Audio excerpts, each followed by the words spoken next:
Alors, un exercice ici sur les droites et les plans. Soit la droite D de représentation paramétrique, petit x égale 2 moins t, y égale 3t, z égale 4 moins t. T appartenant à R. Ça, c'est une droite spatiale. Première question, il faut donner une équation cartésienne du plan Q qui passe par le point A, 1, 2, 5 et qui est perpendiculaire à la droite D. Deuxième question, il faut calculer la distance de l'origine du repère à ce plan P. Alors, correction. Ici, je représentais le plan P et la droite D qui est perpendiculaire au plan P. Alors, si je regarde ici la droite D, je peux trouver ici un vecteur directeur de cette droite D. Un vecteur, si vous voulez, que je vais représenter comme ci, qui dirige la droite D. Alors il faut savoir que pour avoir les coordonnées de ce vecteur directeur, ce n'est pas compliqué. Vous regardez ici le paramètre et vous prenez les coefficients. Donc ça fait moins 1, ici ça fait 3, c'est le coefficient qui est collé ici à T. Et ici ça fait moins 1. Je peux donc dire que le vecteur V, qui est un vecteur directeur de la droite, est aussi un vecteur normal pour le plan P. Donc à partir du moment où je connais un vecteur normal et un point du plan, il va devenir facile de trouver l'équation cartésienne de ce plan. En effet, l'équation cartésienne d'un plan, donc je vais le mettre ici, le plan Q, c'est AX plus BY plus CZ plus D est égal à 0. Avec ici, ABC sont les coordonnées du vecteur normal. Donc je remplace A par moins 1, ça fait moins 1x, B par 3, ça fait 3y, et C par moins 1, ça fait moins 1z, plus D est égal à 0. Ensuite, il faut trouver D. Alors pour trouver ici la valeur de D, je vais utiliser le point A.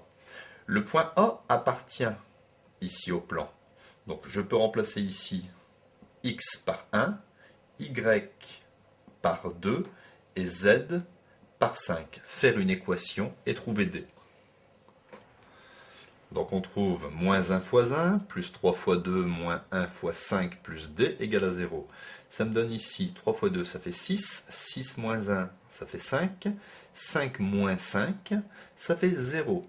Donc 0 plus D est égal à 0. Donc ici on trouve un cas particulier où D est égal à 0. Alors D n'est pas toujours égal à 0. Voilà. En conclusion, j'ai remis ici l'équation du plan Q. Moins x plus 3y moins z est égal à 0. Deuxième question, il faut calculer la distance de l'origine jusqu'au plan Q. Mais il faut connaître une formule par cœur, c'est que la distance est égale à la valeur absolue de petit a fois x de haut, plus petit b fois y de haut, plus petit c fois z de haut, plus d, divisé par la racine carrée de a carré plus b carré plus c carré. Donc, on y va.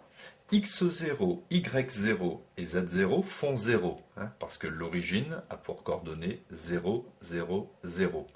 Ça, c'est x0, y0, z0. Donc, tout ça, c'est nul. Or, d est aussi nul, puisqu'on l'a démontré, le petit coefficient d vaut 0. Donc, ici, la distance, que je vais le marquer comme ça, la distance de l'origine au plan Q est égale à 0 divisé par une quantité. Donc, nous pouvons affirmer que la distance du point O au plan Q est égale à 0, même si l'on doit diviser par cette quantité. Avec ABC, A c'est moins 1, B c'est 3 et C c'est moins 1. 0 divisé par un dénominateur strictement positif, ça va donner 0. Alors, si la distance du point O au plan Q est égale à 0, on peut affirmer que le point O appartient au plan Q. Donc le point O appartient au plan Q. On pouvait aussi le voir car ici, moins x de haut plus 3 fois y de haut moins z de haut, ça va me donner 0. 0 égale 0, donc O appartient au plan Q.